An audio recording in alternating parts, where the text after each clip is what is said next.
I am working on what I'm going to do to basically box this motor in on the front and the sides here. Come over here.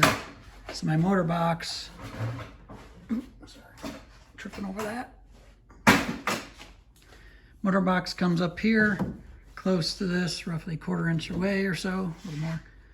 And, but I need to have some way of enclosing there on the side and then across the front and back the side there.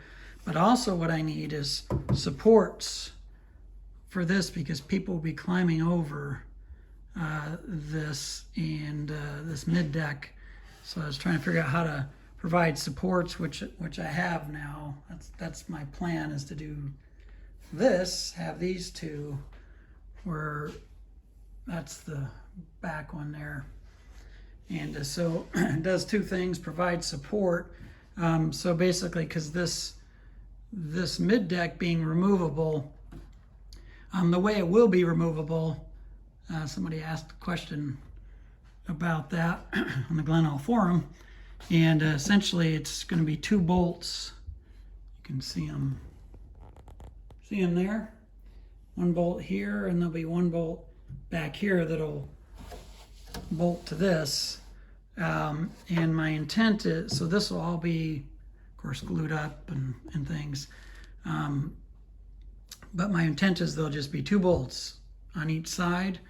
And so in order for this to be strong enough, I didn't really want that to only be the only support, with people leaning on it, crawling over it and stuff. So that's why I wanted supports here above the stringers, and I'll do something similar on the other side. Now, on the other side, in the back part, I won't be able to do it like this part, because I've got that fuel pump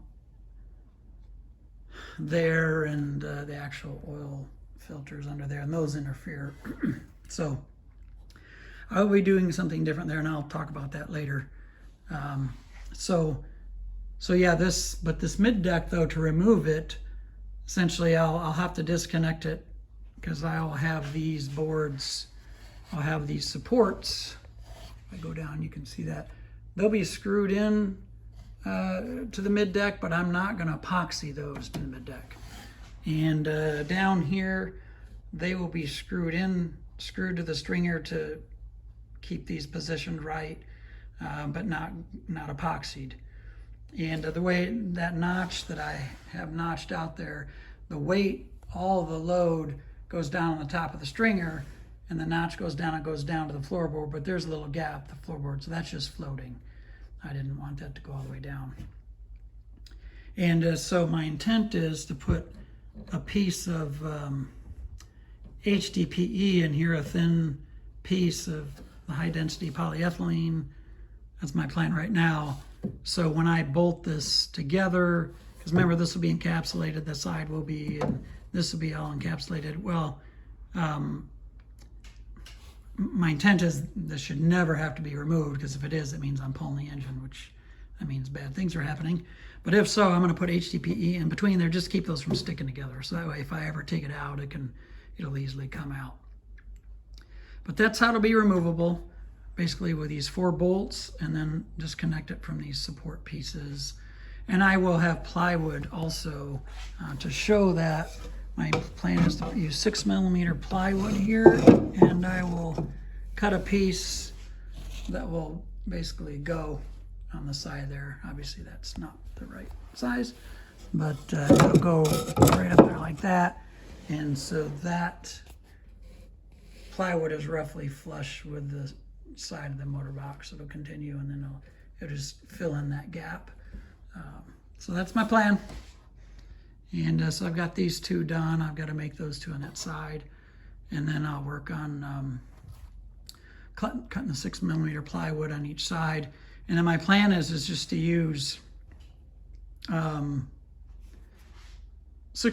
ply here. And that's just for noise. And my intent is I probably will cut it so it will go down below the stringers, down further to the bottom of the boat, and just it'll fill that whole area in. But again, that'll just be screwed in, same with these side pieces of plywood, and not epoxied in, because when I want this panel, front panel needs to be removable when I service the engine and winterize it and change the oil, because the filter's right there. And in case I need to access the engine, I need this panel to be easily removable. So that's my plan. So I'm continuing on with the mid deck and the supports. Like I mentioned in the last video, on the starboard side, those are mostly done, and now I've got the port side done. And this one in front, I made basically the same way as I did on the starboard side. But like I mentioned in the video, this one in the back, I couldn't because of the interference of that high pressure fuel pump and then the oil filter that's right there. And so I had to do this a little differently. The load, I was not able to make it, of course, go down on the stringer. So this actually goes right down to the floor. And so I'd rather not do that, but I had to do that. So I've got that done now, and I'm gonna start working on the plywood to fill this in. You can see that little foot there. That's what I'll drill one hole, and that'll be a screw that'll screw down on the floorboard. And then I didn't talk about it in my last videos. I can't really see. If I go like that, there's another little foot right down there. And then the other supports on the starboard side, I've got a little foot right there, and there's one back there. So I'll just have one hole. And that's what I'll do. I'll drive a screw down into the top of the stringer just to, again, keep those from moving. Of course, there'll be plywood too that'll help, but it's just to position them and make sure they're true vertically. And so now on this side, I'm going to use actually thicker plywood. I'm going to use my 12 millimeter here, and I'll explain why here in a moment. I'm going to start working on that, but give me 1 second. So I've got a sample piece of that 12 millimeter ply, and the reason I'm going to use 12 millimeter on this side is because I was trying to figure out a way to attach. If I just use 6 millimeter, on this side, I'm just going to screw it right into this edge. It just needs to tack in there. It doesn't need it. It's not for strength or anything. But I couldn't figure out how to do it on this side because of just the way this piece was, and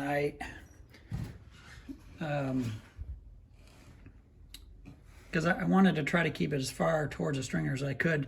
So this vertical support piece here, you can see there, I put one of those actually on all of them. You can see that piece there. And the reason I did that, and those on that side have them too, you can see there, that's just to keep this piece from bowing. I just felt like I wanted some support. Makes it stronger, keep it from bowing. If there's weight on it and stuff, and to keep that straight over time. And so here I've got the same piece, but I positioned it far enough away from the stringer so I could put this 12 millimeter in, and I'll screw that into the edge like that. But on this side, what I'm going to do is I'm just going to drill holes on this side of that support and then drill them, and they'll just bite into that 12 millimeter.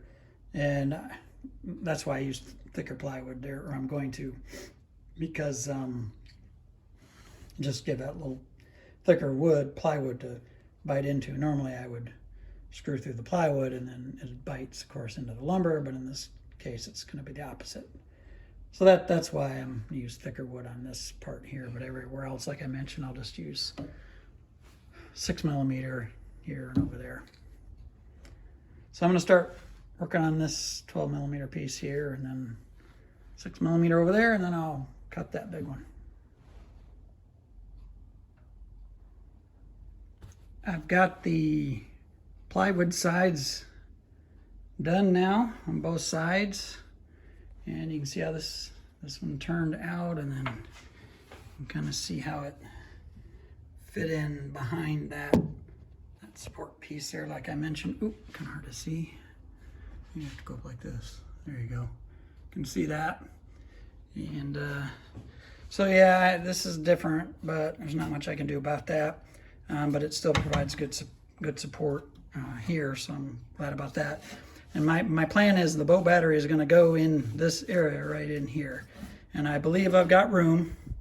And so at some point I need to double check that, because I want to have some kind of battery tray, of course, to strap it to. And then you can see the side over there how that turned out. And I'll walk over there so you can see it. Over.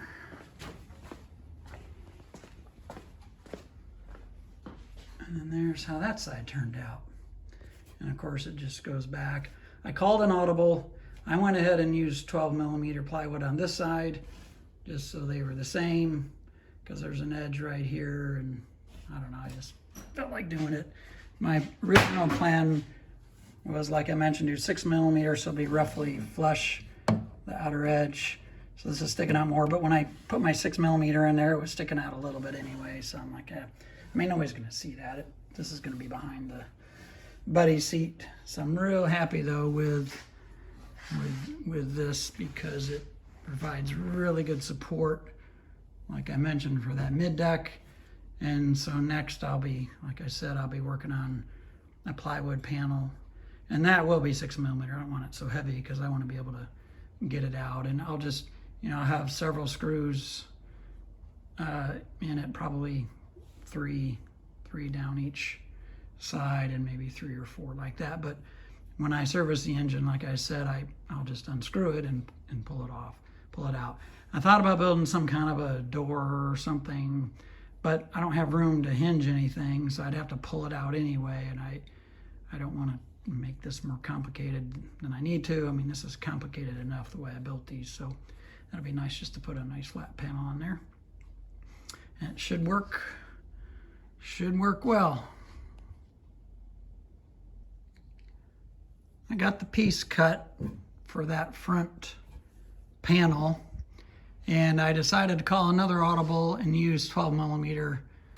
It's a little heavier, but just a lot more stable.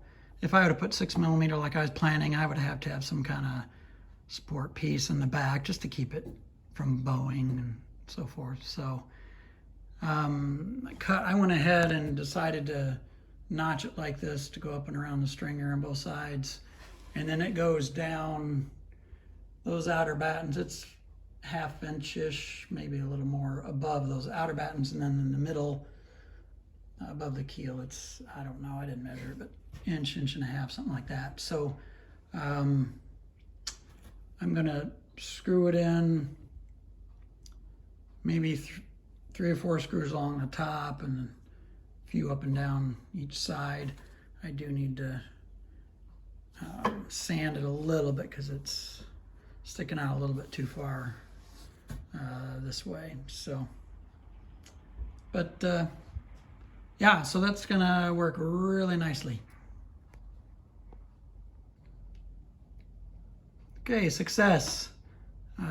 Finished boxing in the front part of the engine. And so that panel now, I've got it, there are 5 screws across the top and 3 down each side. And you can see it goes down there. Guess I showed that in the last video. So I'm happy with this. And over here, of course, with the sides like that. And you can kind of see in there, which I guess I've shown part of that already. Yeah, so I'm glad I used the thicker 12mm ply on this front panel on both sides instead of the 6mm like I was planning. So, and so now what I've got to do next, I'm either gonna figure out where to mount, let me come over here, this overflow for that. That's the engine coolant overflow. Remember, this is a closed cooling system, so it's called freshwater cooling, and I've talked about that before in other videos. So there is an overflow, just kind of like a radiator in your car, but this is an overflow coming out of the top of the heat exchanger. Can't really see that right now. So I've got to figure out, I'm going to mount that down in here somewhere. You know, so I got to sort that out. And then after that, I'll get on to the next thing, which is going to be kind of closing in underneath this motor box. I want to have some kind of lumber there because I plan on having carpet go up the side there. So on both sides. So there we have it.